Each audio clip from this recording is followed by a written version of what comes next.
ಕರುನಾಡ ಜನತೆಗೆ ಅದೇ ದೊಡ್ಡ ಸೊತ್ತು.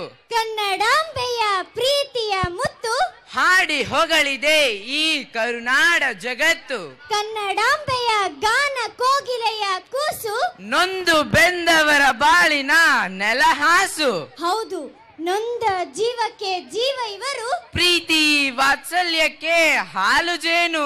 ಕಾಣದ ಕೈಯಂತೆ ಕಂಗೆಟ್ಟ ಜನತೆಗೆ ಕಾಂಚನ ಹಂಚಿದ ಲಾಂಛನ ಇವರು. ಮುದ್ದು ಕಂದಮ್ಮಗಳ ಕಮರಿದ ಕನಸುಗಳಿಗೆ ಬಣ್ಣ ಹಚ್ಚಿದ ಕಲಾವಿದರು. ಹೌದು, ಕಲ್ಮಶವಿಲ್ಲದ ಮನಸ್ಸಿನವರು. ಪ್ರೀತಿ ಪ್ರೇಮಗಳ ಹಂಚಿದವರು. ನಗುಮುಖದ ದೊರೆ ಇವರು. ಸಕಲ ಕಲಾ ವಲ್ಲಭರು. ತಪ್ಪುಗಳೇ ಇಲ್ಲದ ತಪೋವನ ಇವರು. ಭಾವನೆಗಳಿಗೆ ಸ್ಪಂದಿಸುವ ಭಾವನಾ ಜೀವಿ ಇವರು. ಪಾರಿವಾಳದಿಂದಲೇ ಪ್ರೀತಿಸಿಕೊಂಡ ಪ್ರಕೃತಿ ಪ್ರೇಮಿ ಇವರು. ಕನ್ನಡ ನಾಡಿನ ಗಂಧದ ಗುಡಿಯ ಮೂರನೇ ದೊರೆ ಇವರು. ಬಣ್ಣದ ಲೋಕದ ಕಲಾವಿದರ ಕಾಮಧೇನು. ಬೇಡಿ ಬಂದವರಿಗೆ ಇಲ್ಲ ಎನ್ನದ ಕಲಿಯುಗದ ಕರ್ಣ ಇವರು. ನಟನೆಗೂ ನಾಟ್ಯಕ್ಕೂ ತಕ್ಕವರಿವರು.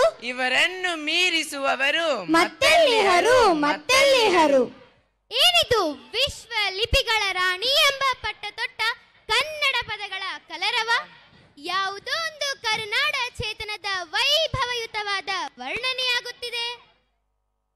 ಅಷ್ಟೂ ಗೊತ್ತಾಗ್ಲಿಲ್ವಾ ಹರ್ಷಿತಾ? ಇದು ಕನ್ನಡದ ಕಲರವ. ಪುನರ್ರೆಪೆಟ್ಟುವ ವಾರ್ಷಿಕೋತ್ಸವದಲ್ಲಿ ಪವರ್ ಸ್ಟಾರ್ ಪುನೀತ್ ರಾಜ್ಕುಮಾರ್ ಅವರ ಬಣ್ಣನೆ ಆಗುತ್ತಿದೆ. ಓ ಹೌದಾ? ಇಷ್ಟೇನಾ, ಮತ್ತೇನಾದ್ರೂ ಇದೆನಾ?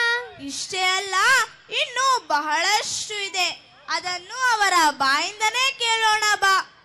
ಬೊಂಬೆಯಿಂದಲೇ ರಾಜಕುಮಾರ ಎಂದು ಕರೆಸಿಕೊಂಡವರು ಈ ಮಾನವನೆಂಬ ಗೊಂಬೆಯನ್ನು ಆಡಿಸುವ ವಿಧಿ ಎಂಬ ಸೂತ್ರಧಾರನಿಂದಲೇ ಕಿರಿಯ ವಯಸ್ಸಿನಲ್ಲಿಯೇ ವಿಧಿವಶರಾದ ನಟರಿವರು.